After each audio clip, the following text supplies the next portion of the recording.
স্বাস্থ্যেরই বড় অস্বাস্থ্যকর অবস্থা। মাননীয় বিরোধী দলীয় নেতা একটু আগে ওনার বক্তব্যে বলেছেন, আমি ওনার সাথে 101% একমত।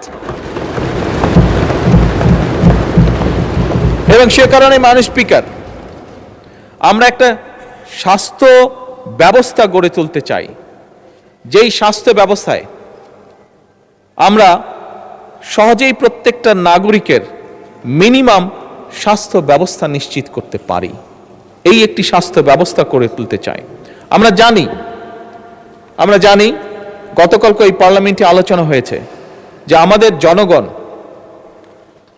বিরাট সংখ্যক একটা জনগণ, পরিবারের কেউ যদি অসুস্থ হয় তার চিকিৎসা ব্যয় মিটাতে গিয়ে পরিবার নিঃস্ব হয়ে যায় একদম।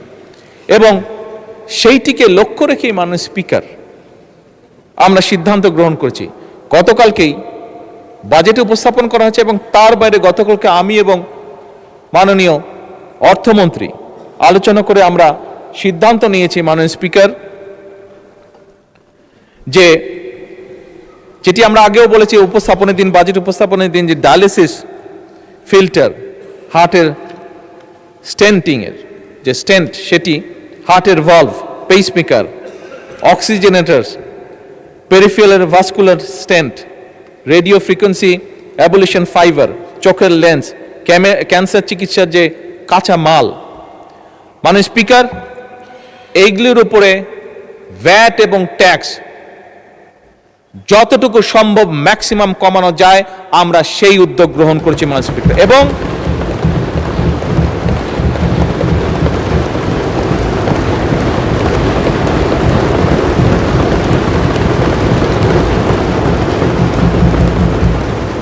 এর ফলে আমরা মাননীয় স্পিকার হিসাব করে দেখেছি, একজন মানুষের যদি এখন হার্টে স্টেন্ট করতে 1 লক্ষ টাকা লাগে, এই আগামী পরশুদিন থেকে মাননীয় স্পিকার এই বাজেট পাশ হওয়ার সাথে সাথে সেই খরচটি নেমে অলমোস্ট 50%, অর্থাৎ 50% চলে আসবে।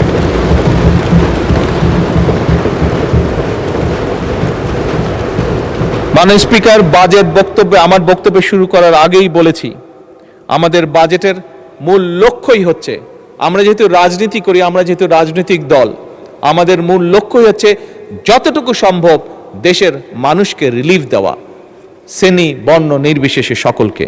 এবং সেটির প্রতিফলন মাননীয় স্পিকার আপনি চিকিৎসা খাতে দেখলেন।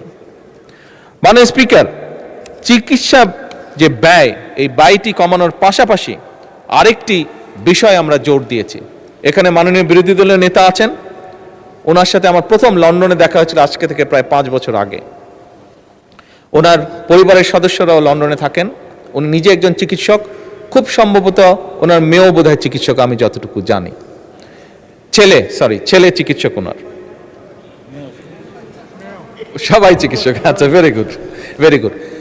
মাননীয় বিরোধী দলীয় নেতা অবশ্যই ওয়াকিফাল আছেন, ওনার ধারণা আছে, যেহেতু উনি পরিবারের সাথে দেখা সাক্ষাৎ করার জন্য মাঝে জন্য ইউকেতে যান, আমিও যেহেতু আনফর্চুনেটলি বহুদিন আমাকে থাকতে হয়েছে দেশে আসতে না পারার কারণে।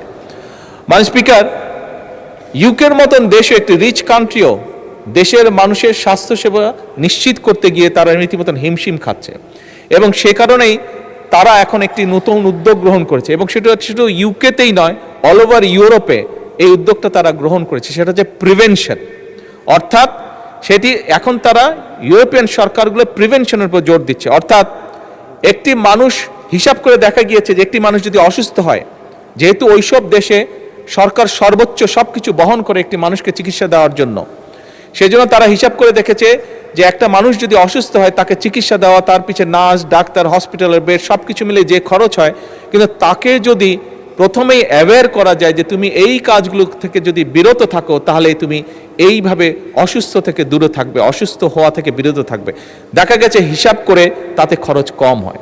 মাননীয় স্পিকার, আমরাও এখন সিদ্ধান্ত গ্রহণ করেছি যে স্বাভাবিকভাবে 20 কোটি মানুষের দেশ, এত মানুষকে চিকিৎসা সুবিধা দিতে গেলে মাননীয় বিরোধী দলীয় নেতা বলেছেন কিভাবে মানুষ হসপিটালগুলোতে মাটিতে পর্যন্ত শুয়ে থাকে। বিরোধী দলীয় নেতার জানার জন্য বলছি, আমার কাছে একটি স্ট্যাটিস্টিক্স আছে, এটি সবার জানার জন্য বলছি। হিসাব করে দেখা গিয়েছে মোটামুটিভাবে হাসপাতালগুলোতে, সারা বাংলাদেশের হাসপাতালগুলোতে মাটিতে শুয়ে থাকে প্রায় 40 লক্ষ মানুষ। 40 লক্ষ মানুষ যাদেরকে বেড দিতে পারে না। এখন এত বিশাল সংখ্যক জনসংখ্যার দেশ, স্বাভাবিকভাবে সরকারের, আমি বলেছি আমার বক্তব্যে, সরকারের সীমাবদ্ধতা আছে সম্পদের, রাষ্ট্রের সীমাবদ্ধতা আছে সম্পদের। সেজন্য আমরা উদ্যোগ গ্রহণ করেছি, আমরা মানুষকে বোঝাবো, মানুষকে অ্যাওয়্যার করব যে কি অসুখ কাজ থেকে বিরত থাকলে, খাবার দাবার লাইফস্টাইল ফলো করলে অসুখ থেকে, অসুস্থ থেকে বিরত থাকা যায়, বেঁচে থাকা যায়, নিজে সুস্থ থাকা যায়। এবং সেই জন্যই মাননীয় স্পিকার, আমরা prevention is better then cure এই পলিসি আমরা বাস্তবায়ন করতে চাইছি। এবং সে কারণেই আমরা সমগ্র বাংলাদেশে 1 লক্ষ হেলথ কেয়ারার বা হেলথ ওয়ার্কার নিয়োগ দেওয়ার পরিকল্পনা গ্রহণ করেছি, যারা গ্রামে গ্রামে ঘরে ঘরে যাবে, আমাদের মায়েদেরকে বোঝাবে, বোনেদেরকে বোঝাবে। কারণ মা বোনেরাই পরিবারের স্বাস্থ্য, খাবার দাবার, হাইজিন সব কিছু কম বেশি খেয়াল রাখেন। কাজেই কোন জিনিসটি খেলে হার্টের অসুখ থেকে দূরে থাকা যাবে, কোন জিনিসটি খেলে বা কোন জিনিসটি না খেলে কিডনির প্রবলেম থেকে দূরে থাকা যাবে, কোন জিনিসটি খেলে না খেলে প্রেশার বা অন্যান্য যাবতীয় অসুস্থ থেকে দূরে থাকা যাবে, এই হেলথ কেয়ারগুলো সেখানেই কাজ করবে। এবং আমরা আশা করি ধীরে ধীরে জনগণ এটির সুফলটি পাবে। ফলে এইখানে যদি রোগীর সংখ্যা কমে, আমরা হাসপাতালগুলোতে কিছুটা হলেও বেটার সার্ভিস তখন এনশিওর করতে পারবো।